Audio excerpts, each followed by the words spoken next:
Sibel Tascioglu lindi më 28 korrik të vitit 1976 në Bursa, një qytet me trashëgimi të fortë kulturore në veri perëndim të Turqisë.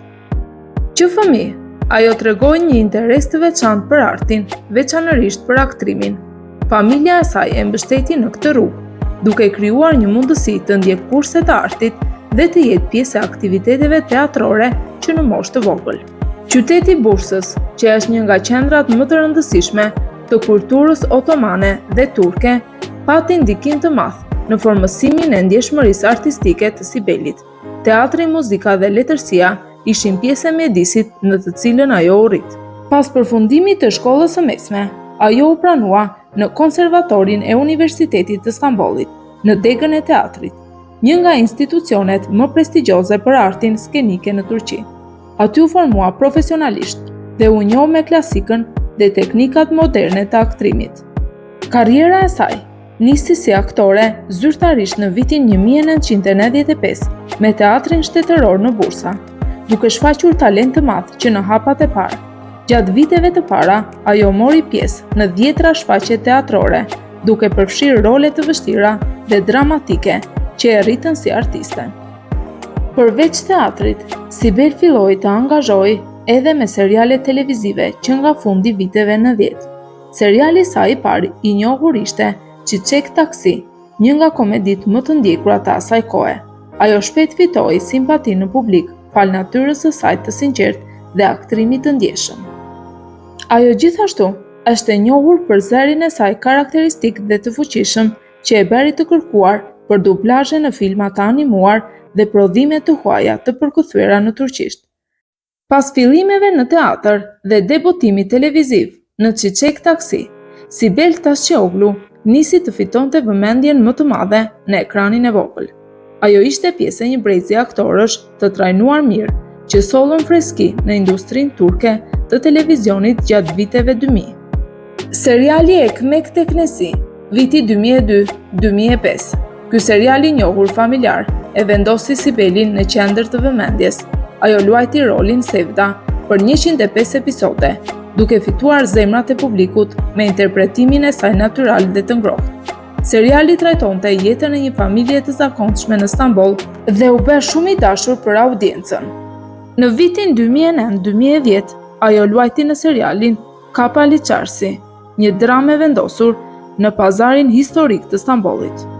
Ndërsa në vitin 2013-2015, ajo luajti në serialin Medcezir, një nga serialet më të ndjekura të dekadës, ku ajo luajti Nevin, si nena e një prej personazheve kryesor. Dhe ky serial i dha Sibelit një audiencë të re. Në vitin 2016, Sibel u përzgjodh si pjesë e kastit për Kosem. Pas suksesit të saj në disa seriale të mëparshme, dramatike dhe për shkak të përvojës së saj të gjerë në teatr. Regjizorët dhe producentët e serialit kishin kërkuar aktor me prani të fortë në ekran dhe aftësi për të luajtur role historike. Ajo luajti një rol mbështetës, por me peshë dramatike, që pasqyronte botën e intrigave në harem dhe oborin perandorak Osman. Në këtë serial, aktorët kaluan trajnime për qëndrime formale, gjuhën e trupit Osman dhe mënyrën e të folurit të asaj kohe. Kostumet dhe grimi ishin të ndërlikuara. Sibel ka përmendur në intervista që veshja mund të merrte deri në 45 minuta për çdo xhirim për shkak të detajeve historike. Ajo ka thënë se ishte një eksperiencë unike, sidomos sepse luante në ambiente të ndërtuara në studio që rikujtonin pallatin Topkapi me një realizim breslënës. Gjatë xhirimeve ka pasur momente shumë emocionale, veçanërisht në skenat që përshkruanin humbje, intriga dhe sakrifica në harem. Në vitin 2018 deri në vitin 2022, në serialin Tokë e Hidhur, aktoria Sibel u përzgjodh për rolin si Shermin Yaman, një grua ambicioze dhe manipulatore që është e gatshme të shfrytëzojë çdo mundësi për të fituar trashëgiminë familjare.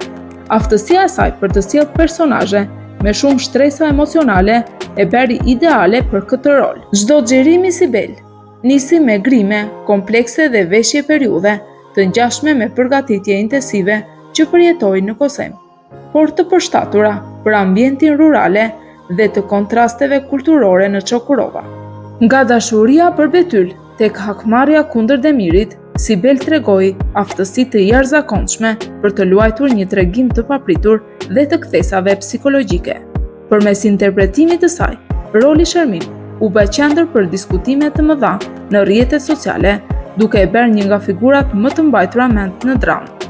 Seriali i fundit, ku Sibel interpretoi, ishte Një dashuri, ku ajo luajti në rolin e Pembes, një grua tradicionale.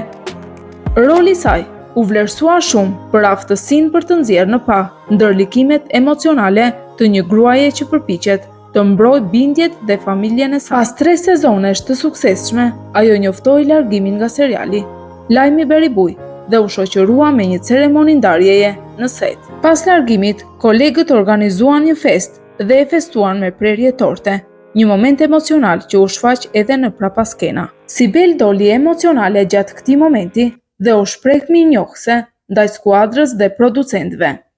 Disa spekulime në rrjetet sociale thonë se Sibel nuk u ftua në festën e episodit të 100 për shkak të tensioneve me ekipin, përfshirë edhe një mosmarrveshje me vajzën e shkrimtares Melis Civelek, Feiza, e cila luan edhe në serial.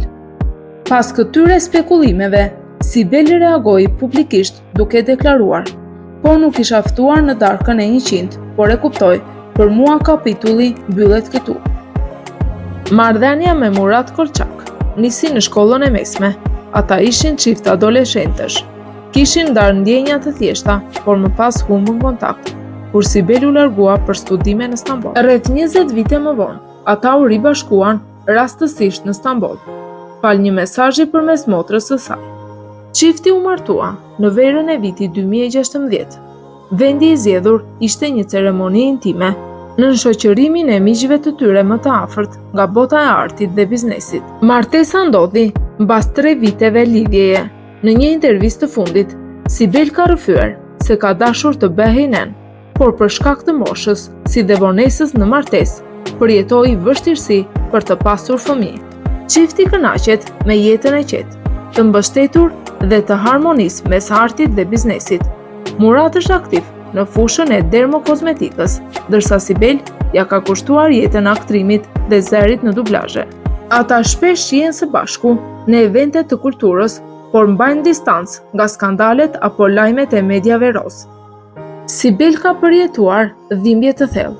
Ka humbur nënën dhe baban me një diferencë prej 9 vitesh në kohën kur ishte rreth 32 vjeçe. Si çdo fëmijë, edhe për të ishte një mungesë e ndjeshme, pikërisht në një periudhë që ajo ishte e lidhur me nënën. Nëse ju pëlqeu ky material, mos harroni të na bëni like, të abonoheni dhe të lini mendimin tuaj.